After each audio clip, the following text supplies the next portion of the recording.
Because so many children are at risk, and to demonstrate the disturbing reality of what goes on in some chat rooms, we enlisted the help of volunteers from a vigilante organization called Perverted Justice.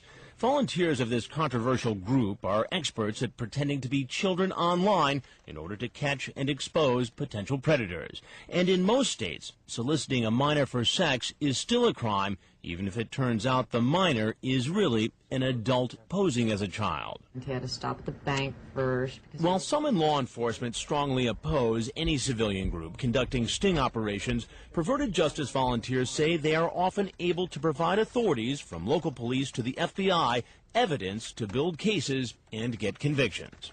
At this point in taping, we have 30 convictions. 30 convictions? 30. We've had, I believe now, 22 since the first of this year.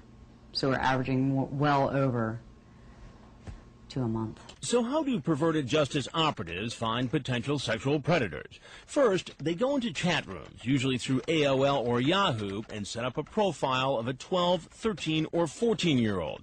A profile that often includes a photo of a child obviously underage, like this one provided by the girl's mother. Then the decoys wait to be contacted by an adult. In order to avoid the appearance of entrapment, they never make the first contact. But once a chat begins, the undercover operatives make it known they're open to the possibility of sex. A few decoys even seem eager. How quickly do these conversations turn sexual? Sometimes very quickly. As soon as the conversation is, hi, my name is, I'm 14 years old or 13 years old, and the gentleman will then say, look at this, and send you a picture or say something else. And that would be the crime right there. While just setting up a liaison online for sex with a minor is illegal, a face-to-face meeting obviously poses a much greater danger. We wanted to know if most predators were all talk, or if they would really attempt to meet a child in person. Thank you for coming all this way. We're set up in this upscale home in a suburb of Washington, D.C. We're ready and waiting for the knock on the door.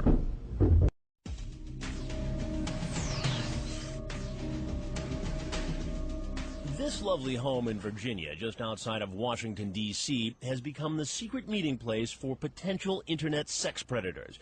It's rigged with 9 hidden cameras, 3 with views outside, 1 pointed at the garage, and 5 inside the house. Several volunteers from Perverted Justice, the group dedicated to catching internet predators, are in chat rooms posing as 12, 13, and 14-year-olds ready to make a date for sex with men they meet online. 39-year-old Frag, his screen name, who's been a Perverted Justice volunteer for more than 2 years, is posing as a 13-year-old girl in a Yahoo chat room set up for Virginia residents. It's a chat room not intended for romantic or sexual conversations. There's a girl named Kim. As Dateline cameras roll, the undercover operatives enter chat rooms. They're quickly inundated with adults wanting to talk. Here's a 46-year-old who calls himself the Sphinx 59. He thinks he's talking to a 12-year-old girl named Sarah. It takes him only 4 minutes of chatting online to ask her, "Are you a virgin?" She says she is, and then he asks if she's ever performed oral sex. In this chat, as in many other men's chats, things get much more graphic and disgusting. As soon as those boundaries are crossed, in a lot of ways, the chat tends to get a lot more explicit very quickly. This man, VA male 69 2005, who's 28, thinks he's talking to Erin, a 14-year-old. He asks her bra size, if she shaves anything other than her legs, and says there's just something about a teen body. We'll see if he sends a picture or anything. In most cases, the men ask for pictures of the young teens, and then send pictures of themselves. Sometimes, after the chat turns sexual, the man turns on his webcam and exposes himself. Several men go as far as sending pornographic pictures, hoping to teach the inexperienced child about different sex acts. I'm just trying to kind of get all the pictures of semi-uniform. Here in Virginia, as in many other states, it's generally a crime to send children obscene material, even if it turns out the recipient is an adult posing as a child. He also sent some naked shots of himself. After chatting online about having sex, the decoy suggests a phone call. I don't know, because I'm all blushing. 23-year-old Dell puts on her best young girl voice. She needs to verify that the man on the phone is the same man in the chat room. Bye.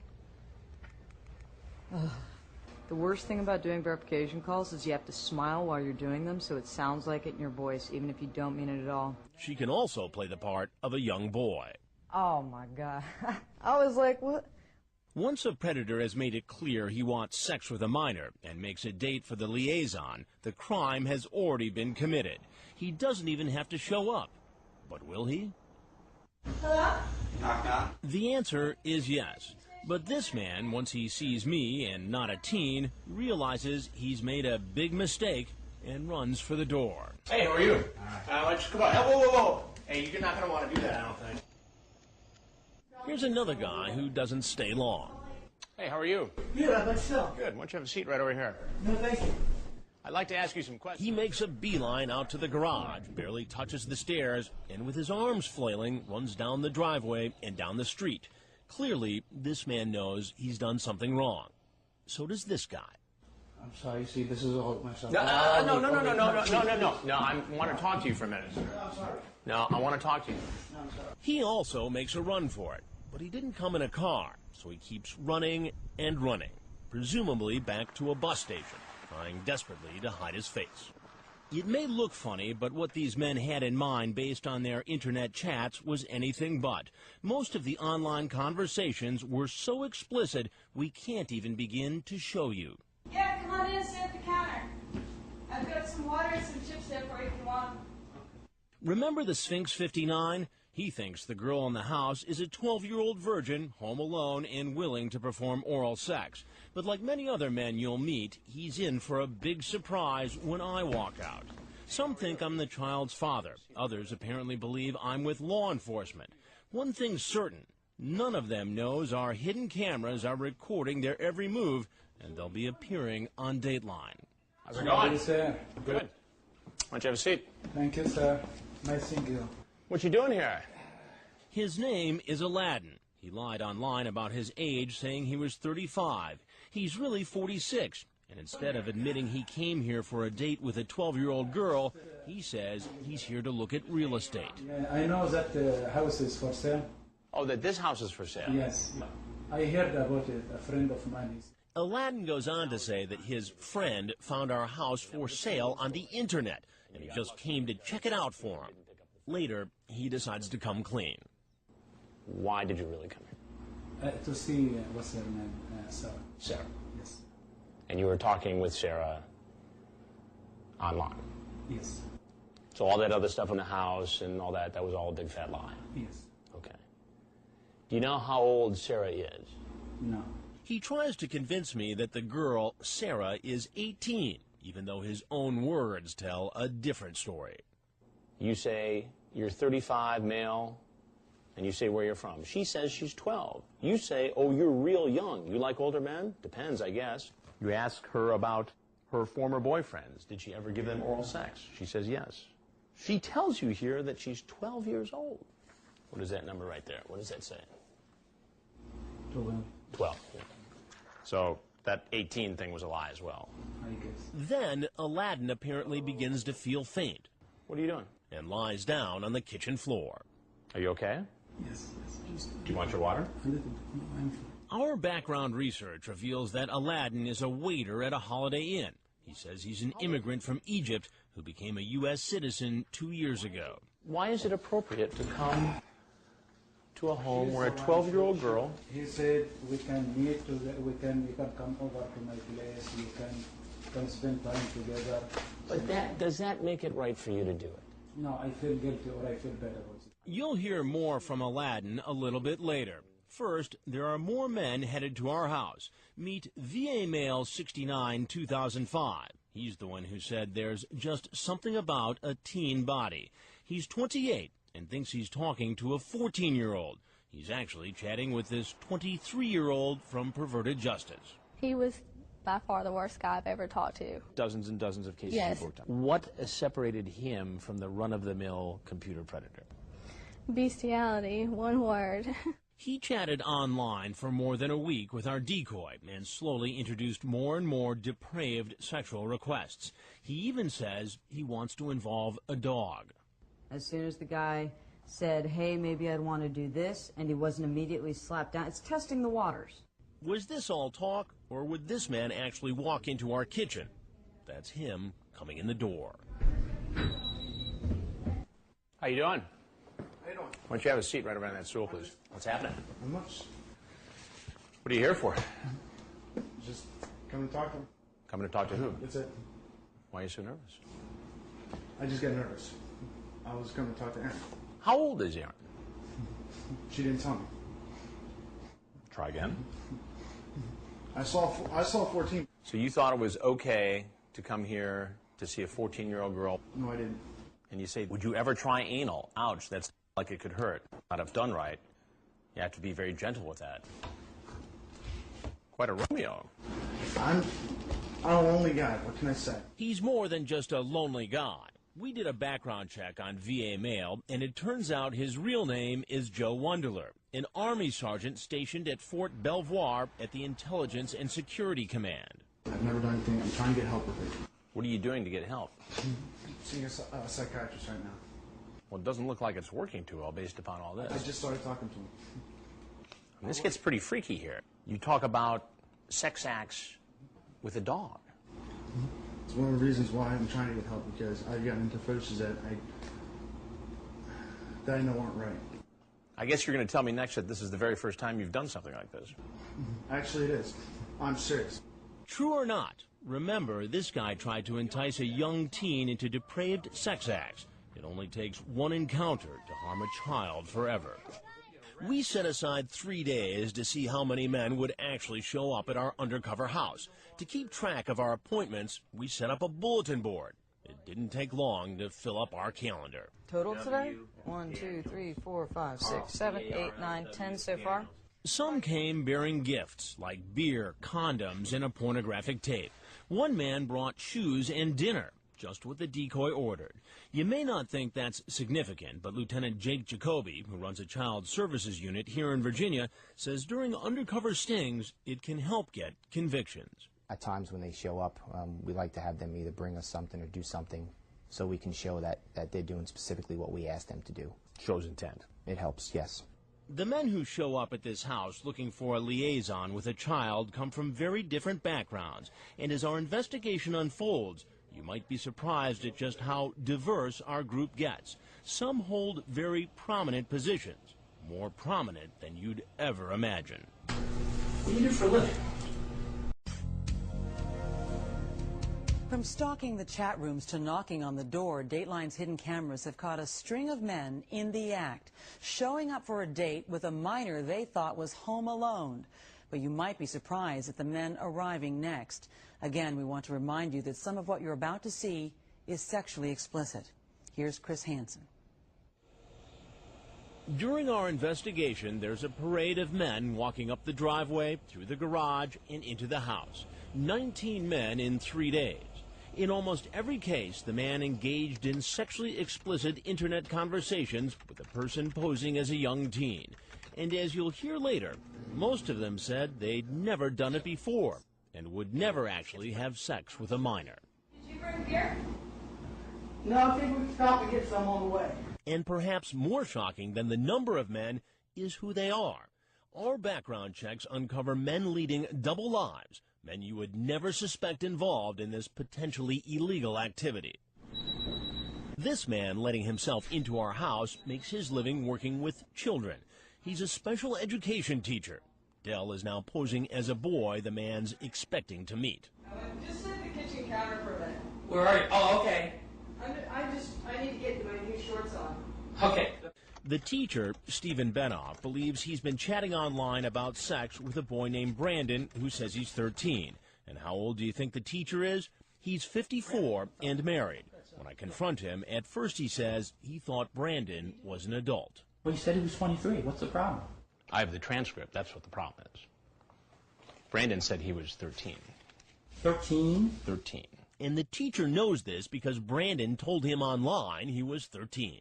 You can talk about oral sex, anal sex, and all the different things that you'd like to do with him. What are you doing here? I thought I would come see him, but Come see him for what? I wanted to meet him. While online, our 13-year-old decoy asked the teacher to bring condoms. Did he? Mm-hmm. You did. You have them in your pocket. Mm-hmm. What does that say about your intent? Well, I always have them with me, but What is a 54-year-old man doing coming to this home to see a 13-year-old boy? I obviously made a big mistake. And he wasn't the only one, not by a long shot. Surprisingly, there were many men with impressive resumes, men you would consider trustworthy. You'll never guess what this man, screen name GBABBNSP, does for a living. Come on in, I just spilled Diet Coke all over my shorts. He's an emergency room doctor. Change up. Dr. Jeffrey Beck, a 50-year-old, is here to meet a boy he thinks is 14. I'll be right back down, man. It's all right. Watch how he tries to follow our decoy upstairs. When I confront the doctor, he says he had no intention of having sex with the boy. He only came here because he felt badly for the teen who was left home alone. He was so anxious to have some company when he was left by himself for 4 days, but under circumstances it sounded neglectful. So you're the Good Samaritan. That's correct. During his online chat, the doctor was not as sexually explicit as many of the others who showed up. In fact, after we read to you part of the chat, you'll see he seemed to choose his words carefully. I'd like very much to be your friend. I don't think I even want to have sex with you until you're old enough for both of us not to get in trouble over it.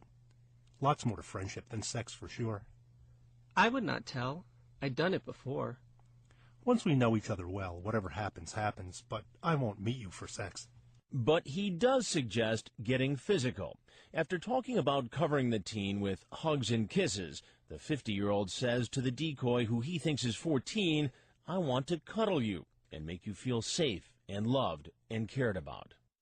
Experts in this field say that kind of a discussion is consistent with somebody who's grooming a young boy for sex. You see what I'm getting at? Mm-hmm. What's really going on here? What's really going on was I came over to take him out for lunch. You ask, have you ever been spanked? He says, by my dad, but not for sex. Mm-hmm. You say, could it be fun for sex? He says, I can try. You say, want to spank a dad? Now you see how that looks. Yeah, it looks pretty bad. The doctor maintains he would never do anything illegal, but acknowledges a meeting like this could appear inappropriate.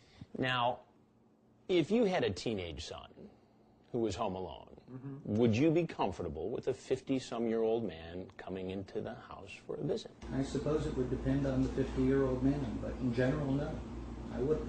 What about this guy? A man in his position is just about the last person you'd expect to be showing up at our house. It's 4 o'clock in the morning in an AOL chat room. This 54-year-old man, screen named Red BD, messages a 13-year-old boy named Conrad, saying, "I'm prowling for young men." What he goes on to say, and the pictures he sends are so graphic, we had to carefully edit them before putting them on television. And as you'll hear when we read from his chat log, it's clear Red BD knows what he's doing is wrong. You're only 13? Yeah. That's rape. Dude, I tell you that before. Yes, I remember. Oh, okay. Just you're so young. I've never been with a young man like you, but I would like to. While the two are chatting online, we conduct a background check and are absolutely shocked by what this man does for a living. And now he's in our kitchen after making a date for sex with a boy he thinks is 13. Hello? Hi. Hey, hold on a second. I gotta change my shirt. Yeah. Okay. It's still Diet Coke on me.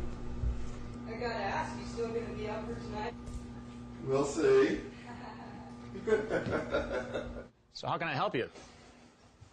What are you doing here? Not something good. This isn't good. Not good? I think that's kind of an understatement, isn't it? What do you do for a living? A rabbi. That's right, a rabbi. The man who sent naked pictures of himself is a man of God. He's a staff member at a Jewish youth educational organization. Now, presumably, You counsel families and children in your position as a rabbi. What are you doing as a man of God, as a rabbi, in this house, trying to meet a 13-year-old boy? Instead of answering, the rabbi asks to know who I am. But before I tell him, I want to ask him about those pictures he sent. And you sent pornographic pictures. That's a federal offense right there. Okay, look. You know I'm in trouble, and I know I'm in trouble. I am not interested in getting any further in trouble. Then we heard that familiar excuse. This is not something that I've done ever. You've never done this before. You know, because I hear that a lot.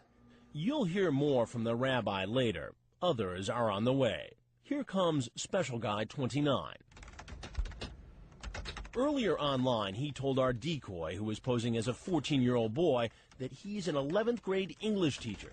Then he told the boy that he hates condoms, but he's safe. Our decoy asks Special Guy 29 to bring beer and then throws in a request, a technique often used by law enforcement to illustrate intent. He types, "Side garage is open. Strip to your underwear and come in. I be in mine." The man says, "I don't wear underwear." So the decoy says, "Then come in naked." We never thought he'd really do it, but we were wrong. After casing our house, walking up and down the street, here he comes with the beer. And you can guess what he does in the garage.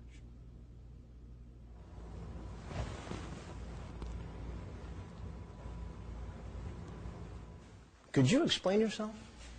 I'm sorry. Why don't you go ahead and cover up? Certainly. I'm sorry. The man's name is John Kennelly. He tells me he's 29 and a bus driver. Then he changes it to a teacher. What kind of conduct is this for a high school teacher? No, sir, I've never done this before. So you just woke up this morning and said, I'm going to get involved in an internet conversation with a 14-year-old boy. I'm going to go to his house, strip naked, and walk in with a 12-pack of beer. No, sir. What would have happened, John, if I wasn't here? I probably would have chickened out, sir. After doing a deeper background check on him, we find out he's neither a teacher nor a bus driver. His father says he's unemployed, and he's not 29. He's actually 43. Do you know that it's illegal to have a conversation on the internet with the intent to have sex with a minor? Yes, sir, I did. He says he knows it's illegal, but it appears that's not enough to deter him. Whether he needs psychiatric help or the hand of the law, he still might pose a threat to a child. Stick around and wait till you see what he does next. This is the identical screen name. Online. This morning he changed nothing. Like the men you've met so far, you're about to see others who are quick to come up with a story when confronted by an adult. But what will they say when they find out they're going to appear on national television? No, come on, guys.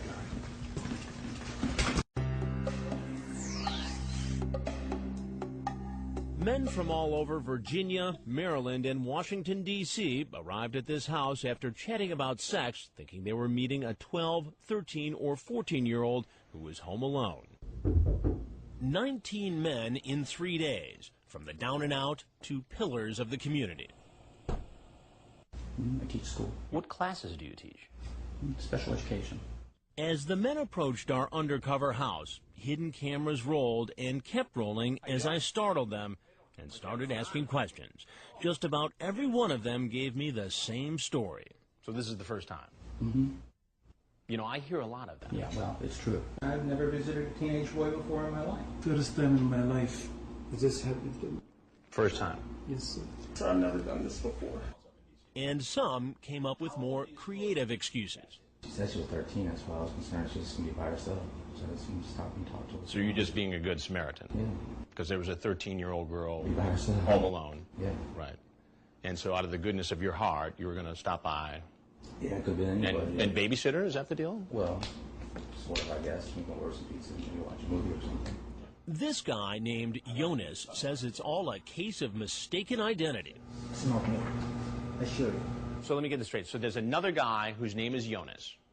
right, who happens to look like you and have the same cell phone number as you, and he has the dirty conversation about sex with a 12-year-old girl, but you didn't, but you end up showing up here anyway. I don't know about that person.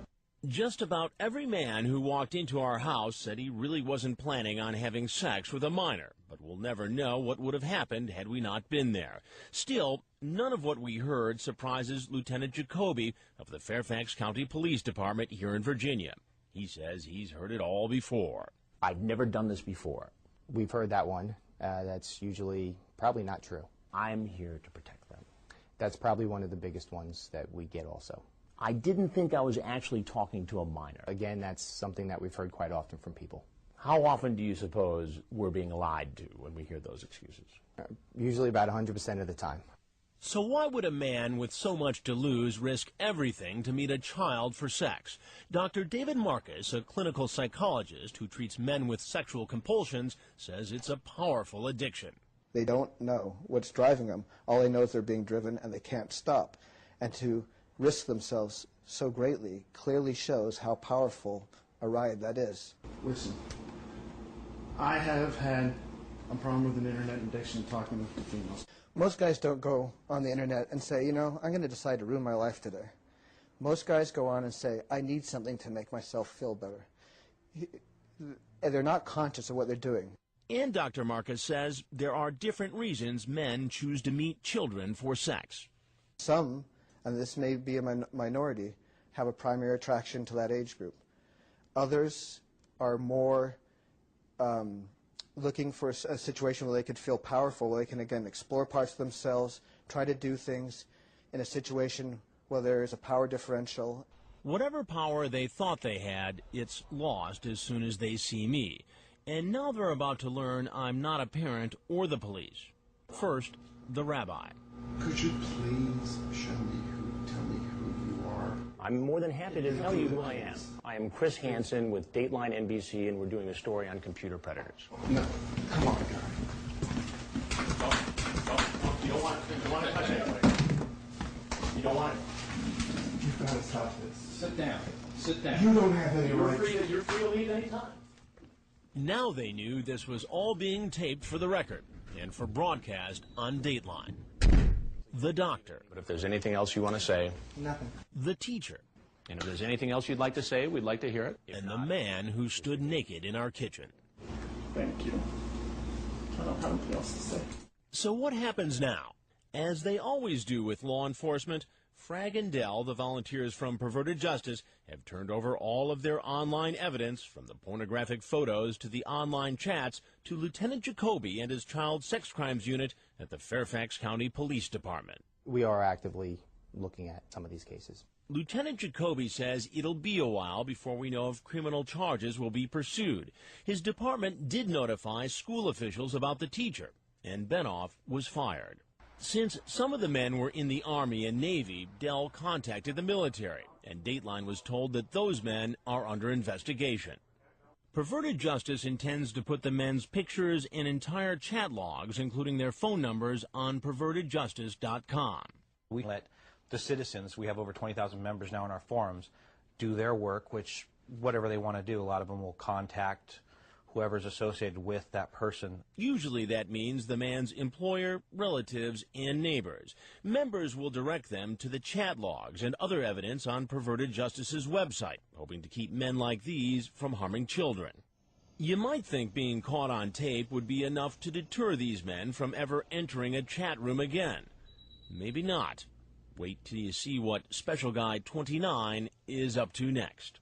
How can we be certain that this guy in this chat room is the same guy who walked into this house last night naked? Coming up, how big a threat internet predators really are. And later, how you can keep your kids safe. Do you ever think to yourself, I can't believe how many of these people are out there? It's overwhelming at times.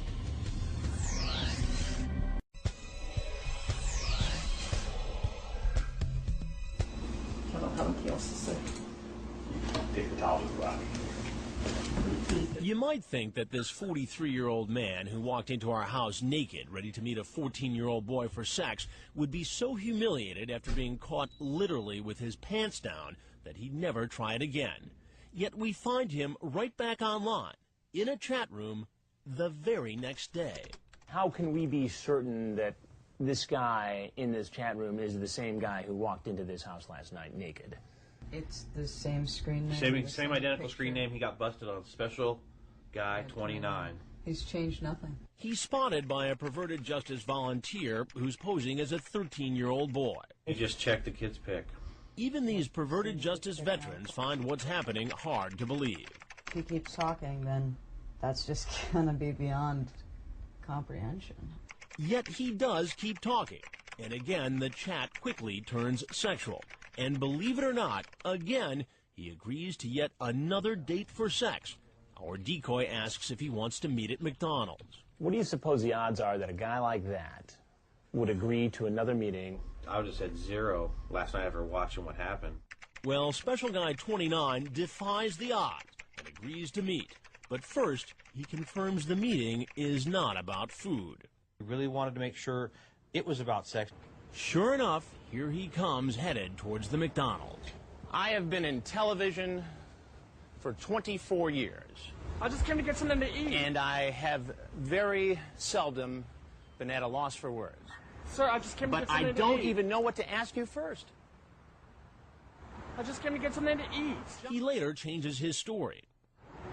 Last night, you walk into a house in suburban Washington, naked, with a 12-pack of beer, yes or no? Yes. Okay. Today, you're on the internet again.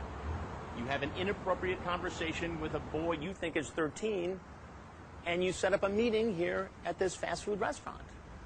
What was your intention? I don't know. The man admits he knows what he's doing is illegal. Then why do you do it?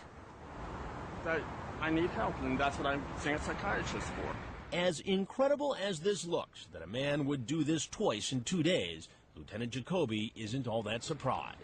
Don't these people know that this is illegal and that very possibly they could be talking to a decoy or getting pulled into some sort of undercover investigation? Well, if you look at the internet and the amount of people who are soliciting these types of crimes, your chances of getting caught are probably fairly slim. Maybe that's why so many of the men who visited our house walked in so confidently, almost like they own the place. Remember Rabbi David Kay? We'll see. Despite his actions caught on hidden camera and his graphic internet exchange, Rabbi Kay called us several times, claiming he did nothing wrong. However, earlier this week, he resigned his staff position, informing his employer he was going to be featured in this Dateline story. He also had no comment about this picture Dateline found while investigating the rabbi's background. It shows Kay in a group photo, including 2 other rabbis caught and convicted of soliciting a child for sex on the internet. Do you ever think to yourself, I can't believe how many of these people are out there? It's overwhelming at times. In the end, most experts agree it's really up to parents to keep children safe from online predators. If you could give parents one single piece of advice, what would it be? Every day, online predators make their way into homes uninvited and unnoticed. This public service announcement alerts parents that online predators are a very real danger and advises them to get educated. If the technology is in your house, it's a parent's responsibility to protect their child. Michelle Collins from the National Center for Missing and Exploited Children says the problem is so widespread, your child could be a victim and you may not even know it. If there are phone calls arriving at your house that you don't know the person on the other end of the line, is your child or teenager receiving gifts? Do they have a webcam in their room that you didn't buy? These are all warning signs. These are all things that happen quite frequently in the many cases that we view and that we work with law enforcement on. Collins says it's important for all of us parents to make certain computers are in open areas of our homes, not in kids' bedrooms. We should know who our children are talking to online and closely monitor their use of webcams. The problem we've been seeing recently, webcams. Many kids are finding themselves in problematic situations after having used a webcam. A combination of too much privacy, too much technology, at a sexually curious age can really spell a disaster. Child safety experts agree it's important for parents to take advantage of parental controls offered by internet providers and use one of the many protective software programs currently available. And Collins has one other piece of advice. One single most important, most basic piece of advice to give parents is to keep the communication lines open with your kids. If something happens online, it's more important that an adult find out about it than the child try to handle it on their own, because those cases don't always end well. For the last several months, we've been investigating and reporting on computer sex predators, grown men looking to meet underage teens in internet chat rooms. As part of the investigation, we caught the arrest of this Southern California man allegedly trying to meet a 13-year-old girl on MySpace.com. It's a wildly popular website where teens can find each other and sometimes find trouble. You may never have heard of MySpace.com, but it's a safe bet your kids have. Here's Rob Stafford.